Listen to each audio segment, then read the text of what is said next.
Salam dostlar. Salam əziz izləyicilər. Xoş gördük sizlər yeni podqazam videosunda. Qızıl almışıq 12 dənə. Çoxdandır Standart klassik qızıl. qızıl pozmuruq. Ən çox satılan poz qazandı bu. Bonus xanası ilk həmləmiz 2 manat qazandırdı bizə. 1000, 5, 20, 10, 40, 40, 20, 1. Bir bilet 2 manat. İkinci bilet 2 manat da burada. Gözəl. 1, 40, 2, 1, 10, 10, 2, ikinci biletdə 2 manat.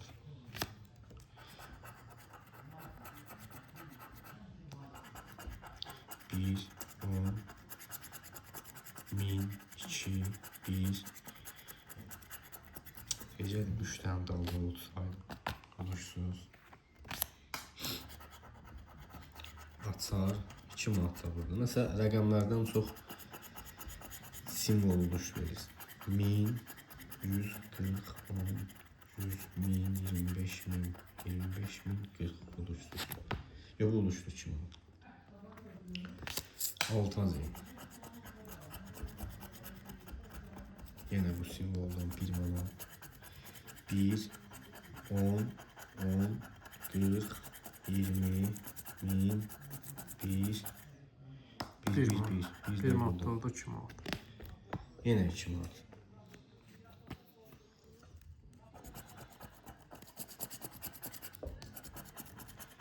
İki, 20, 1000, 1, 40, 20, 1, 5, 40. Oluşdur.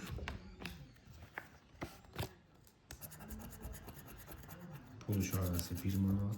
Maşallah bir pul şarası olsun. Yolda 5, 25 min, 1000, 1000, 1, 5, 20, 25 min.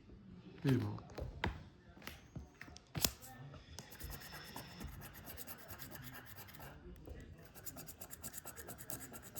Min, 1, 1000, 25 min, 25 min, 5, 20, 20, 10.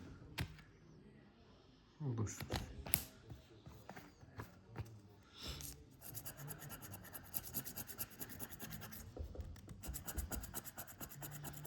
On, 20, 25 min. 1, 1, 25 min. 105, 100. Hiç yakınlar bir fikir vermeyeyim.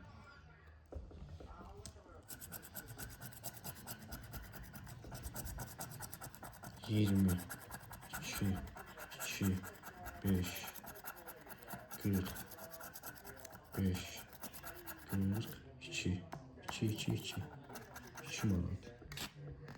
Eyvallah. 3 manat. 2 də burada çıxacaq.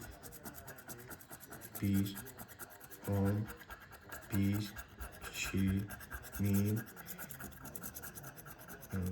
Bunu deməyə 3 il, 4 il vaxt lazımdır. Saçımızı ağartdıq da biz bu 2 də orada çıxacaq. 2, 1, 10, 40, 1, 40, 25, 10, 20. Uduşsuz. nə qədər utduq? 5 manat. 7, 7, 8, 9. Yok, buradaki 10, 12, 14 ve 16. 12 bilete 16 manat. Yenə şükür. Abi, izlediğiniz için teşekkürler. Abunə olun, bəyənin, rəy yazın. Dəstək olaq.